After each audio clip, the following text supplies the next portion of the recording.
Assalamualaikum warahmatullahi wabarakatuh. Perkenalkan, saya Dr. Giri, spesialis paru, bertugas di Rumah Sakit R. Samsudin SH, Kota Sukabumi.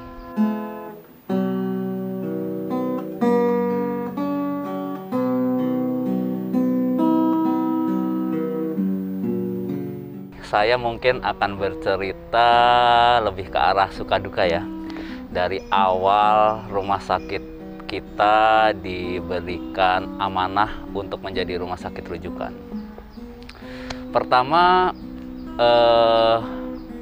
jujur, semua tidak ada yang siap. Penyakit ini penyakit yang sifatnya pandemi global, kemudian segala sesuatu harus dipersiapkan, sedangkan pasien tidak bisa ditunda. Otomatis saat pertama kali ada pasien, biasa wajar timbul rasa cemas, rasa panik dari semua teman-teman. Akhirnya ya kami berusaha untuk melakukan persiapan-persiapan secara cepat. Kita berkoordinasi dengan teman-teman manajemen. Kita menyiapkan ruangan, karena yang namanya menyiapkan ruangan, menyiapkan alat perlindungan diri, itu tidak bisa serta-merta seperti sulap. Akhirnya, dengan segala situasi yang ada, kita berpikir untuk ruang ISO pertama adalah di IGD. Kemudian, pasien datang lagi dengan keterbatasan. Akhirnya kita siapkan ruangan yang lain dengan segala kekurangannya. Disitulah timbul bermacam-macam suasana suka duka di situ. Saya sebagai ketua tim tetap harus memperlihatkan bahwa kita jangan terlalu panik, tetapi tetap waspada. Disitulah suka dukanya tuh.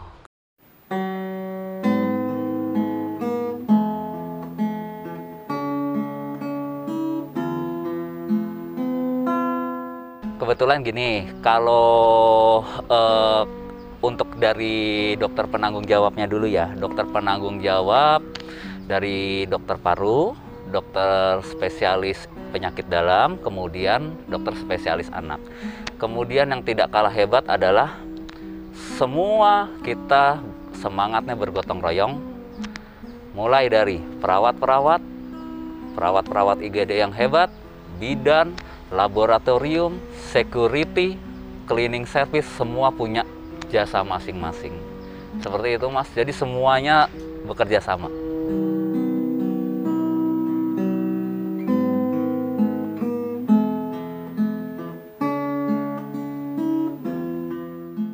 Kalau ditanya masalah kekhawatiran, saya manusia biasa. Walaupun saya seorang dokter spesialis paru yang notabene biasanya berhubungan dengan penyakit menular, khawatir tetap ada. Tapi sekarang bagaimana kita memanage rasa khawatir itu? Alhamdulillah sejauh ini kalau misalnya dibuat persentase Mas, mungkin rasa panik saya mungkin sekarang di bawah 10%. Jadi tinggal kemampuan kita untuk mengelola diri aja. Prinsipnya kalau saya memberi saran kepada teman-teman semua, sering saya berikan semangat teman-teman dengan saya WA, saya chat, saya ketemu langsung, saya berikan semangat. Jadi saat ini yang paling penting adalah psikologis harus tetap terjaga, rasional harus tetap terjaga, kita ikhlas, kita berjuang sama-sama, sisanya kita serahkan pada yang di atas.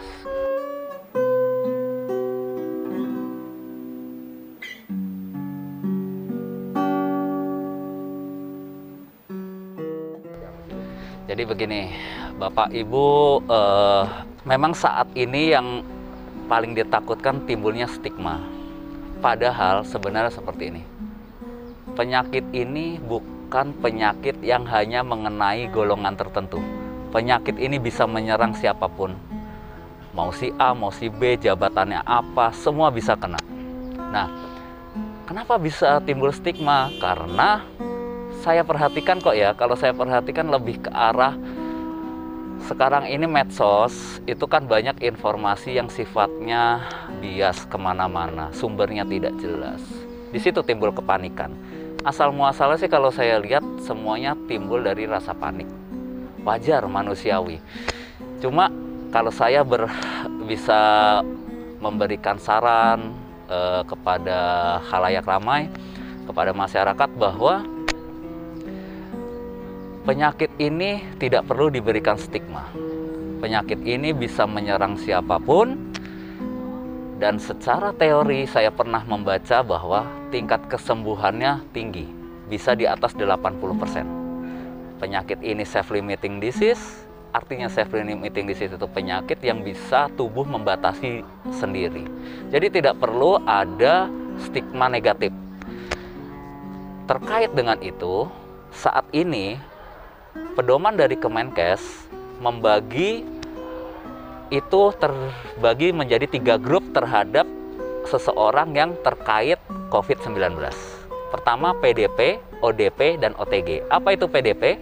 PDP pasien dalam pengawasan, ODP orang dalam pemantauan, OTG orang tanpa gejala. Nah, yang saya ingin tekankan bahwa PDP, ODP, ataupun OTG itu belum tentu positif.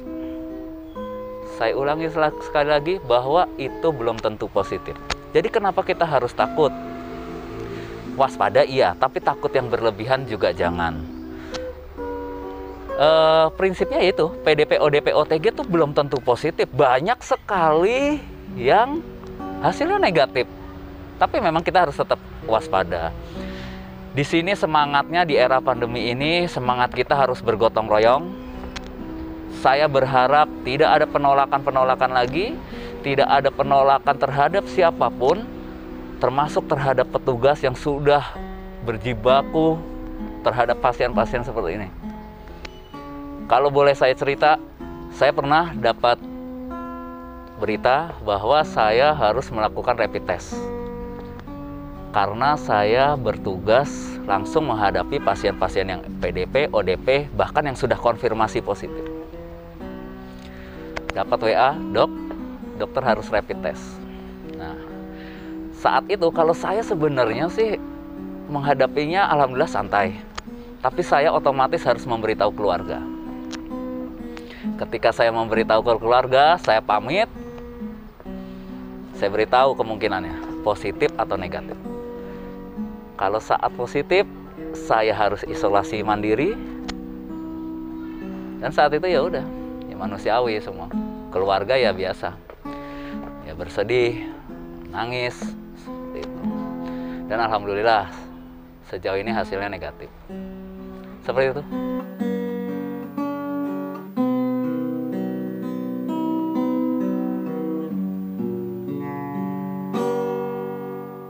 Saya selalu saya sebagai ketua sering sekali memberi masukan, tips-tips kepada teman-teman. Sebenarnya kalau saya ya, ini kalau tips dari saya. Pertama, yang paling penting jangan lupa berdoa. Itu aja. Doa kan mau pandemi mau nggak pandemi kita harus berdoa. Kemudian yang kedua, yang paling penting ya, positive thinking. Batasi asupan dari medsos, dari WA, dari Instagram, dari apapun yang sifatnya tidak konstruktif membangun. Ikuti anjuran pemerintah, physical distancing, social distancing, di rumah saja, rajin cuci tangan, pakai masker kain, pakai masker bedah untuk petugas. Sisanya kita serahkan kepada yang di atas. Jangan lupa minum suplemen. Kenapa kita harus pakai masker? Karena penularannya lewat droplet. Droplet itu apa? Percikan. Ketika seseorang batuk atau bersin, dia akan timbul percikan. Di situ adanya virus. Kalau kita sudah pakai masker, insya Allah percikan itu bila batuk tidak akan kemana-mana. Nah kalau tidak pakai masker, percikan itu karena gaya gravitasi dia akan kemana-mana. Ketika Bapak misalnya batuk, di depannya ada meja misalnya, tidak pakai masker, dia akan turun ke situ. Di situ ada virus. Kita tidak tahu setelah itu nanti kita pegang meja itu, kita tidak sadar kita pegang hidung, pegang mulut, di situ virus bisa masuk. Oleh karena itu, yang paling penting adalah pakai masker, rajin-rajin cuci tangan. Seperti itu.